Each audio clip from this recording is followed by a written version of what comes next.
السلام عليكم ورحمة الله تعالى وبركاته. أهلا وسهلا ومرحبا بكم معايا في مطبخ حنان الحناني. فيديو جديد، وصفة جديدة اليوم على القناة، فكنتمنى تشاهدوا الفيديو حتى النهاية. وصفتنا اليوم عبارة عن حريشات بالخليع والزيتون، كيجيو من أروع وألذ ما يكون، سهلين في التحضير، دغيا كيوجدوا. الأهم من هذا أنهم كيجيو هشاش وكيجيو لذاذ، فغير جربوهم، انا متاكده غادي ينالوا الاعجاب ديالكم، فراه كيستحقوا التجربه بالفعل. فإلا عجبكم اخواني اخواتي تقسموهم مع الاحباب والاصدقاء باش تعمل فائده، وما تبخلوش على اختكم بواحد اللايك وكومونتير فضلا وليس امرا. وكنشكركم مسبقا، ونبداو الوصفه ديالنا بسم الله على بركه الله. وهنا غادي نعبر معكم السميده بالكاس، فانا غادي نحتاج 3 الكؤوس ديال السميده اللي كنحضروا بها الحرشه البسبوسه، يعني السميده اللي يعني راكم عارفينها غنيه عن التعريف، السميده الصفراء. فغربلتها ضروري، ضفت واحد المعلقه ديال سكر سنيده، نص معلقه ديال الملح، ونص معلقه ديال الخميره فوريه اولا ربع ملعقه. وهنا ضفت كيس من الخميره ديال الحلويات، زائد ربع كاس ديال الزيت.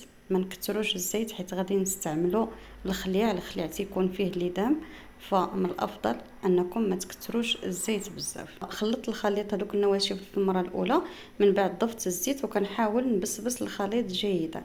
كل ما خدمتو هاد السميده مع الزيت مزيان حتى كتلبس بالزيت، فكتكون النتيجه يعني رائعه جدا.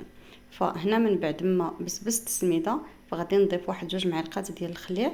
هاد الخليع يعني محضر منزليا، فان شاء الله بحول الله غادي نشاركو معكم ان شاء الله مستقبلا، فإلا بغيتو خليوها لي في التعاليق. وهنا ضفت الزيتون اسود اللي قطعته قطع صغيره. فغادي نحاول ما امكن نخلط هاد السميده مع الخليع والزيتون مزيان مزيان حتى كيتجانسوا هاد العناصر كاملين، وما كيبقاوش يبانوا دوك الطريفات ديال الخليع يعني معزولين. فكتحاولوا ما امكن انكم تخدموا هاد المرحله مزيان. وهنا غادي نجمع الخليط ديالي بالماء عادي، يعني الماء بارد من صنبور. فلاحظوا معايا كنضيف بالتدريج وانا تنخلط، يعني ما تضيفوش داك الكاس دفعه واحده هكذا باش ما يجيكمش الخليط ديالكم خفيف بزاف. مجرد ما كتحصلوا على هذا القوام صافي كتحبسوا، ما كتضيفوش الماء مره اخرى. صافي غادي نخلي الخليط جانبا، وغادي ناخذ واحد الكاس ديال السميده اللي غادي نغربلو ايضا، واحد المعلقه ديال الزيت. هاد الزيت هذا كيخلي الحريشات يجيونا محمرين. كنحاولوا ما امكن اننا نبسبسوا داك السميده مع الزيت. وهنا خديت هاد المقلاه هذه اللي كتعطينا حريشات فرديين، غندهنها بالقليل من الزبده وغادي نرش السميده. لاحظوا معايا كنحاول ما امكن انني نحيد هذاك الفائض، وعاد ننزل فيها العجين اللي غادي نكورو. من طبيعه الحال كناخذوا القياس باليد هكذا، كنحاولوا ما امكن اننا نهزو نفس القياس هكذا باش الحرشات ديالنا يجونا يعني قد. فصافي كننزل العجين في هذا السيركل هذا باش يعطيني شكل مقاد.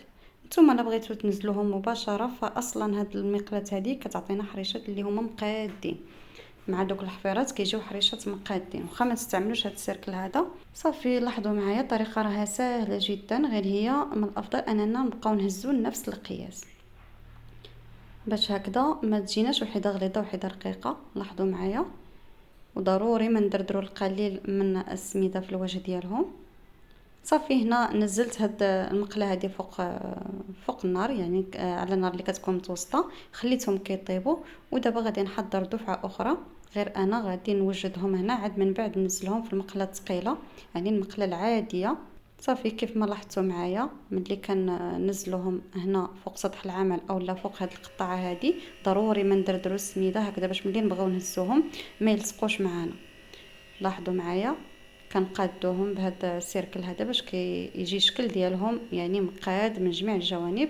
وما تنغفلوش على الحريشات الاولى، يعني كنحسوا بهم تحمروا كنقلبوهم.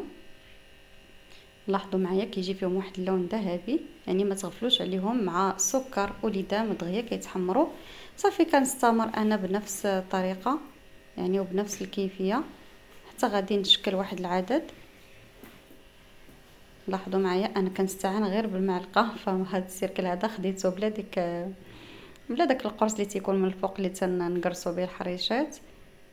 صافي حتى الملعقه قاضيه الغرض، ضروري ما ندردروا القليل من السميده من الفوق هكذا باش كيجيونا فيهم السميده كيجيو حرشين من الفوق، تيجيو يعني المنظر ديالهم جميل. هنا خديت المقله ثقيله ودهنتها بالقليل من الزبده، لاحظوا معايا كنهزهم وكنوضحهم. حتى الا بغيتو تقادوهم مباشره في المقله راه كيكون افضل. صافي هنا من بعد ما نزلت هنا واحد 4 الحريشات، هنا الاولى تيكونوا طابو، صافي تنحيدهم. لاحظوا معايا راه تحمروا من جميع الجوانب. وهنا هادو حتى هما كيكونوا طابو من التحت، كنقلبهم باش يطيبوا من الوجه الثاني.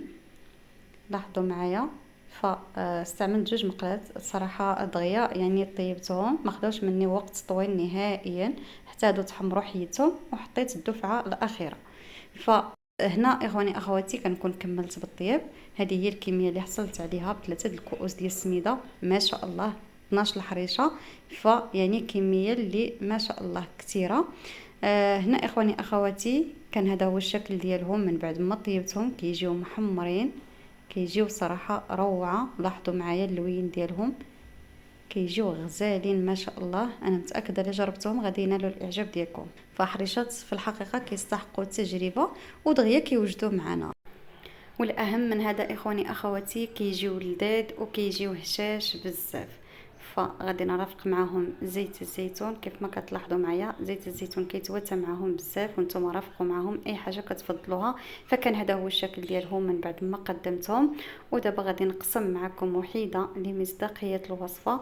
صراحه حريشات ناجحين 100% بطريقه جد مبسطه، والنتيجة يعني يا سلام، النتيجة كتجي رائعة جدا. لاحظوا معايا الحريشات كيجيو مفركين من الداخل، يعني خفاف، ما تقالش ما مدقسينش، كيجيو روعة، محضرين بطريقة اللي هي صحيحة، بطريقة اللي سهلة ومبسطة، والنتيجة كانت ولا اروع. فكانوا هذوما الحريشات اخواني اخواتي اللي حضرت معكم، راهم كيستحقوا التجربه بالفعل. غير جربوهم، انا متاكده غيوليو معتمدين عندكم وغادي يعجبوكم بزاف. فلا عجبتكم اخواني اخواتي هذه الوصفات قسموها مع الاحباب والاصدقاء باش تعمل فائده. واذا عجبتكم اخواني اخواتي ايضا فما تبخلوش على اختكم بواحد اللايك وكومنتير فضلا وليس امرا. حتى لهنا اخواني اخواتي غادي نعاود نشكركم مره اخرى جزيل الشكر على الدعم ديالكم المتواصل، على التشجيع ديالكم. وغادي نقول لكم السلام عليكم الى فيديو قادم وصفه جديده ان شاء الله. دمتم في رعايه الله وحفظه.